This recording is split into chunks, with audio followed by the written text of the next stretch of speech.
Lakini faida yetu ya tatu ni faida ya kipato endelevu. Hii faida ya kipato endelevu ni kwamba wewe utaenda kuanza biashara leo. Utafundishwa, utaenda kujenga system ambayo itaenda kukupa kipato ambacho ni endelevu. Utaenda kurithisha hii biashara. Leo hii mimi nafanya kazi, lakini kuna siku sitakuwepo duniani. Kitu ambacho ilinifanya nikafanya biashara serious kwa sababu baba yangu mzazi alikuwa anafanya kazi serikalini nzuri kabisa, aliajiriwa, lakini alifariki. Hatukuweza kurithi chochote zaidi ya kupata mirathi peke yake. Kumbe angekuwa anafanya hii biashara, maybe tungeweza kurithi pale pale ambako yeye ameishia. Leo hii wewe utaenda kuanza sifuri kabisa, ukiwa uelewi chochote, haujui chochote. Tutakufundisha, utaweza kwenda kujenga system ambayo itakupa kipato ambacho ni endelevu. Hata utakapokuwapo haupo hapa duniani, biashara yako, watoto wako wataenda kurithi. Una watoto wako, unategemea kuwa na watoto wako, unategemea kuwa na familia yako, lakini ile familia yako unatamani iishi vizuri sana. Lakini ile familia siku wewe ukiwa haupo duniani, lolote linaweza likatokea, lakini ukaamua kwenda kujenga hii biashara ambayo nimekuelekeza hapa vizuri kabisa. Watoto wako au familia yako itaenda kurithi biashara. Hii ni biashara ambayo ukiweza kuijenga vizuri, hata kama ukiwa haupo. Mfano mimi mwanamke, maybe umesema niko mjamzito, niko leba, familia yangu itaendelea kula hela kama kawaida. Pesa itaendelea kuingia kama kawaida. Kwa sababu gani? Kwa sababu tayari nimeshajenga system ambayo inaendelea kunilipa pesa za kila siku inaitwa leo. Kwa hiyo hii ni biashara ambayo tunasema biashara ya karne ya 21 na tupo kwenye karne ya 21. Kwa nenda katengeneze system ambayo itakupa kipato ambacho ni endelevu. Siku ambayo wewe utashindwa kufanya biashara, kuna watu ambao tayari umeshawafundisha biashara wanafanya. Leo hii umeshindwa kuuza bidhaa, lakini kuna watu ambao umeweza kuwafundisha biashara, wao wakaendelea kuuza. Hiyo ndio system ambayo itakupa kipato ambacho ni endelevu. Uwepo au usiwepo, biashara yako itaendelea kukulipa.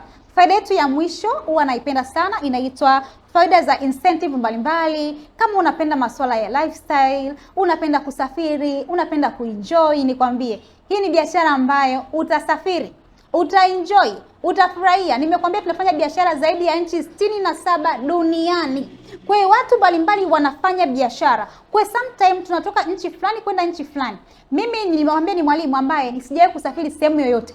Nilikuwa sijawahi kupanda hata hiyo ndege jamani. Yaani nilikuwa tunaona hivyo vitu unasimuliwa, nilikuwa sijawahi. Lakini nilipoanza kuanza hii biashara, niliambia kwamba Neema, kupitia hii biashara kuna faida ya kusafiri. Na nakumbuka siku yangu ya kwanza nilimwambia kwamba natamani kwenda Mauritius, lakini nilikuwa hata sina hiyo ndoto. Kwenye simu yangu ilikuwa ukinikagua, utaangalia utakutana kuna hizo page za Mauritius. Niko tu pale napenda. Inawezekana tu kuna sehemu yako ambayo unaitamani kwenda, lakini ukijiangalia sometimes unaona giza kabisa. Kwa mimi nilikuwa niko hapo. Niko naangalia hiyo Mauritius, lakini nilikuwa sijui nitaenda kwa staili gani. Kwa nilivyoambiwa siku ya kwanza kwamba kupitia hii biashara kuna faida ya kusafiri, niliwaambia kwamba okay, kama kuna faida ya kusafiri kiukweli natamani sana kwenda Mauritius. Wakaniambia Neema, fanya hii biashara, unaweza kwenda kujipeleka kwa pesa utakazozipata kupitia hii biashara, au kampuni katupeleka hiyo destination ambayo wewe ni your dream destination. Nikwambie nini? 2024 nimeweza kwenda Mauritius nikiwa nimelipiwa kila kitu zaidi ya siku 7. My dear, nilikuwa niko so excited na kupitia hii biashara. Hapa hii Lifestyle Magazine inatuelezea safari yetu ya Mauritius. Kwenye hili gazeti humu nimo. Kwa ni kitu ambacho sometime namshukuru Mungu sana. Maybe ningekuwa sijaanza hii biashara, hizi safari ningeenda kuzionea wapi? Mimi ni mwenyeji wa Iringa, ningeenda wapi hiyo mimi Mauritius kwenda kufanya nini na nani? Lakini hii biashara imeweza kunisafirisha. Nimeweza kwenda Mauritius zaidi ya siku 7 nikiwa nimelipiwa kila kitu. Tumeenda kupata exposure, kupata experience za watu mbalimbali ambao wanafanya biashara, na nimeweza kuongeza ujuzi na mbinu mbalimbali za kufanya hii biashara ikiwa serious kabisa. Lakini kwa hapa Tanzania nimeshaenda destination nyingi sana. Mfano kwenye hizi 5 stars hapa Tanzania, nilikuwa sina wazo. Mimi ni mwalimu jamani. Hivi kweli kabisa nipange safari ya kwenda Serena kunywa chai labda au kupata lunch? Ni kitu ambacho impossible kabisa kwa mshahara wangu, kwa sababu ni mama ambaye nina familia kubwa sana. Ni kitu ambacho hakiwezekani, lakini kupitia hii biashara nimeweza kwenda hizo sehemu. Ni kitu ambacho nakiona ni cha kawaida sana kwa sasa hivi. Yawezekana wewe ni vitu ambavyo unavitamani. Nikwambie kupitia hii biashara utaweza kufikia hivyo sehemu. Kwa hiyo masuala sijui Serena, sijui Hayati, sehemu nyingi hapa karibia nimeshaenda zote. Zanzibar nimeshaenda mara nyingi sana. Na sehemu yangu ya kwanza kabisa kusafiri ilikuwa ni Dubai. Nikwambie tu Dubai ilikuwa ni sehemu yangu ya kwanza, ndio sehemu ambayo ilinitoa ushamba wa kusafiri. Niliwaambia sijawahi kupanda ndege, ndio nilikatiwa passport kwa mara ya kwanza, nienda kupanda ndege kwa mara ya kwanza. Kwa kila kitu nikiona kigeni tu, unajua ukiwa kabla hujapanda ndege kuna sometime kuna story ambazo mtu anapewa kwamba chakula cha kwenye ndege ni kibaya sana, usile sana, sio kuna masuala fulani. Kwa hiyo nilikuwa na zile story. Kwa hiyo sometime nilipoenda kupanda nikasema hebu nikaenda ku prove, my dear, nienda ku prove na niliona vile vitu viko vizuri kabisa. Kwa hiyo nilienda kule Dubai, nimeshaenda zaidi ya mara 3. Nimeshaenda South Africa mwaka jana 2025. 2025 tulikuwa South Africa, Cape Town. Ni sehemu moja nzuri sana, tulikuwa exposed vizuri kabisa. Tumeenda kukutana na watu zaidi ya nchi karibia 10 na tulikutana pale Cape Town. Eneo ambalo ukipata ile magazine hapa utakuta picha zetu ziko mbalimbali humu, ambao tulikuwa tupo kule. Tumeenda kujifunza sehemu mbalimbali namna gani ya kwenda kufanya biashara. Ni vitu ambavyo mimi nilikuwa naviona tu kwenye magazeti, lakini nowadays kwenye magazeti au kwenye magazini nimo. Ni kitu ambacho hizi lifestyle na exposure zipo nyingi sana. Hapa niko najiandaa na trip ya kwenda Egypt, sehemu ambayo nilikuwa naiangalia kwenye magazeti, lakini imagine naenda Egypt nikiwa nimelipiwa kila kitu. Tayari nimeshakuwa reserved, tayari nimeshajua nitaenda kufikia sehemu gani. Ni vitu ambavyo nilikuwa navifikiria tu ni kama ndoto, lakini sasa hivi imekuwa reality kwangu. Yawezekana wewe una ndoto za kusafiri, yawezekana unatamani hizo lifestyle, lakini ulikuwa hujui ufanye kitu gani. Hii ni biashara ambayo inakutoa wewe kutoka sehemu moja kwenda sehemu nyingine, na hivi lifestyle zote utaenda kuenjoy maisha. Tutakuwa pamoja, tutajifunza, kwa utajikuta tunaenda kufanikiwa huku tukiwa tuna enjoy. Sometimes unasema ni stress free business, kwa sababu unafanya biashara ukiwa una enjoy, unaenda kukutana na watu ambao wako very positive. Nikwambie tu, mindset ni kila kitu. Utaenda kuanza biashara, utakutana na watu ambao ni very positive mind, watu ambao wanawaza future, watu ambao wanawaza kuhusu kesho iliyo bora. Ndio watu ambao wataenda kuwa watu wako. Inawezekana kila siku umegumbatia watu ambao ukiwa na shida 10,000 ni mpaka ulie kweli kweli, na sometimes unaweza ukalia kwa huyo mtu na hakupatii, lakini nenda kajaribu kubadilisha cycle ya watu ambao uko nao. Una mawazo kitu fulani, ukabadilisha aina ya marafiki, itakupelekea sehemu fulani. Nikwambie tu, wanasema kwamba ukikaa na walevi kama wapo 10, wewe ni mlevi wa 11.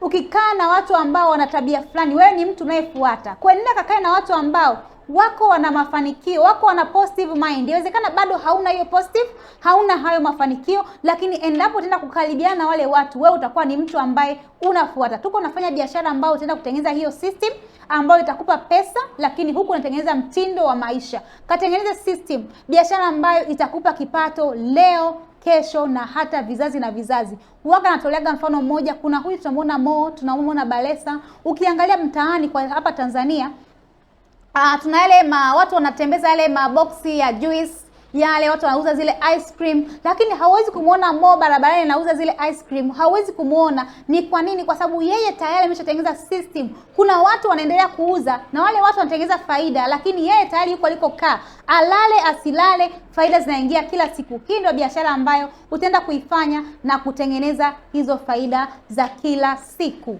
Sasa namna gani ya kwenda kuanza, naenda kukuelekeza. Namna ya kwenda kuanza biashara. Biashara kama biashara ni lazima ukawe na mtaji. Ni lazima uwe na mtaji ambao utaenda kukusaidia kwenda kuanza biashara. Umeelewa bidhaa zote, nimekuelekeza faida zote hapo. Umeona kabisa ni unaweza kwenda kufanya hii biashara. Ni lazima kuwe na mtaji. Imagine unaweza kwenda kuanza biashara kwa mtaji hata chini ya 500,000. Utaniambia una mtaji wa shilingi ngapi? Kwa sababu kila mtu ana namna yake. Kuna mtu anatamani kuanza biashara kwa 500,000, mtu anatamani kuanza biashara kwa 1,000,000. Vyote hivi ni possible. Na ukumbuke kwamba kuna ile faida ya manunuzi ambayo the more umenunua bidhaa kwa wingi, ndio the more utakapoenda kutengeneza faida yako nzuri kabisa mwisho wa mwezi. Kwa hiyo utaniambia una mtaji wa shilingi ngapi na umependa bidhaa gani, nikusaidie uweze kwenda kuanza. Lakini good news ni kwamba una uwezo kwenda kuanza biashara chini ya 500,000. Imagine biashara namna gani? Kweli kabisa wewe ni mtu ambaye unatamani kwenda kufanya biashara huku nje.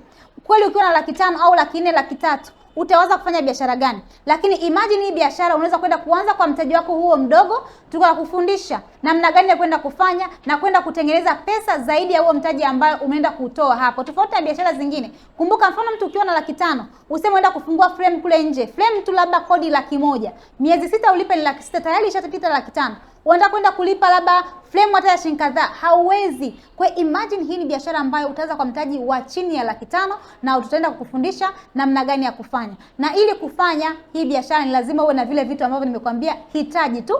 Kama ukiwa na hitaji lako, nitakufundisha, nitakusimamia ukatimize hitaji lako. Kwa hiyo hapa nimefika mwisho kabisa wa session yangu nzuri kabisa. Kwa hiyo utaniambia umependa bidhaa gani ili tuende ukafanye biashara. Naamini kabisa wewe ni mtu sahihi kabisa. Haujakutana na mimi kwa bahati mbaya. Ni Mungu aliamua. Yawezekana katika sala zako ulikuwa unaomba, Mungu naomba nisaidie niweze kupata destiny helper. Destiny helper sio malaika. ni watu tu ambao wako Mungu amewaleta. Kwa hiyo inawezekana mimi ni destiny helper wako. Nina uhakika kabisa utakavyoenda kufanya maamuzi ya kwenda kuanza hii biashara, hitaji zako zote, ndoto zako zote zitaenda kutimia kupitia hii biashara. Na ukubwa kabisa, hauwezi kufanya biashara peke yako, tutakuwa tuko pamoja, haijalishi uko wapi, tutafanya biashara wote hatua kwa hatua na utaenda kufanikiwa. Tukutane juu, naamini kabisa unaweza zaidi ya mimi. Asante.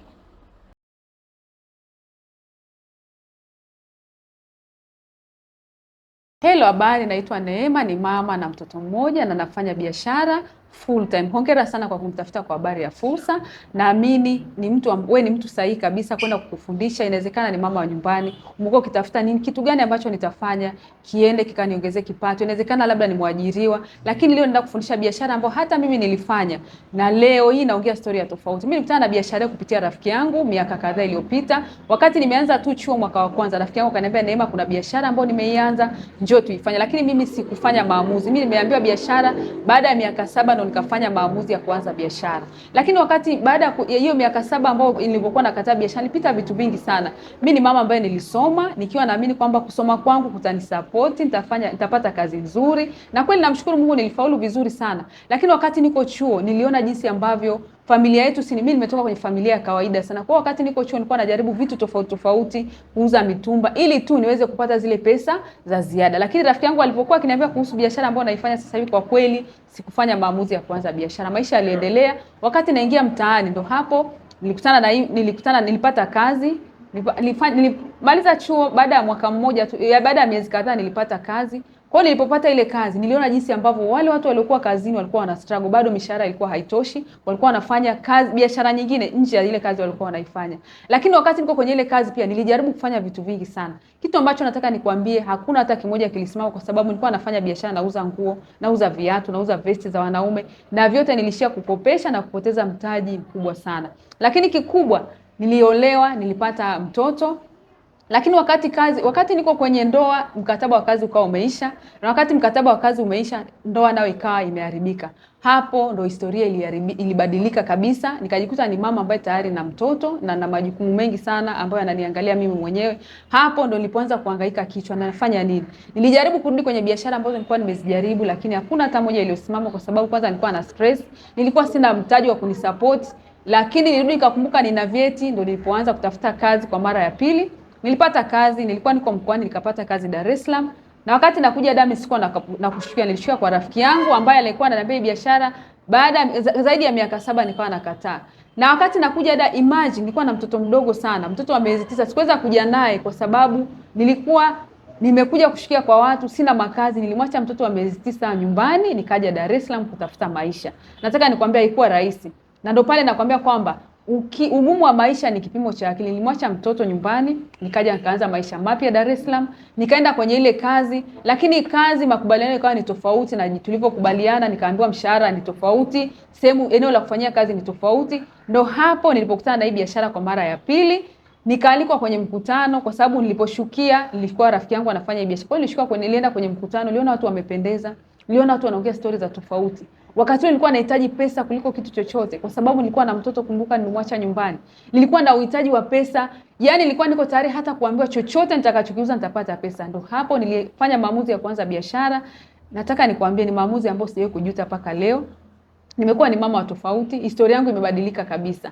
Nimeweza kusomesha mtoto wangu vizuri sana, mtoto wangu anasoma vizuri, lakini pia nimeweza kusupport familia yangu kwa 100%. Mimi wakati toka nakuwa, nilikuwa nimezaliwa kwenye familia ya kawaida kabisa. Niliona jinsi ambavyo wazazi wangu wana struggle kutusomesha. Kwa hiyo nilisema nikija kuwa mkubwa, wazazi wangu wataishi maisha mazuri sana. Nataka nikwambie ndoto yangu imetimia. Wazazi wangu ni wazazi ambao wana furaha sana, mtoto wangu anasoma vizuri, lakini kikubwa nimegusa maisha ya watu. Nataka nikwambie wewe ambao umenitafuta leo, haujanitafuta kwa bahati mbaya. Nitaenda kukufundisha nimetokea wapi, nimeanzia wapi, imekuwaje mpaka leo niko ni Neema ambaye ni tofauti kabisa. Historia ya maisha yangu imebadilika. Nimeweza kutengeneza kipato, nimeweza kusafiri dunia, nimeweza kuwa na watu ambao wana mtazamo chanya, lakini kikubwa naiona future yangu ikiwa tofauti kabisa. Inawezekana uko pale ni mama wa nyumbani, unajiuliza nifanye nini? Umeshajaribu biashara nyingi sana, lakini unaona kila ninachojaribu kinaishia njiani. Inawezekana labda nifanya biashara yako unayoifanya kila siku inakupa pesa tu ya kula, lakini kikubwa inawezekana nifanya kazi, lakini kazi unaona kabisa huu mshahara ambao naupata haunitoshi kila siku, lakini unajiuliza nifanye nini? Umeshajaribu kufungua biashara vya hapa na pale, lakini hakuna hata moja inayosimama.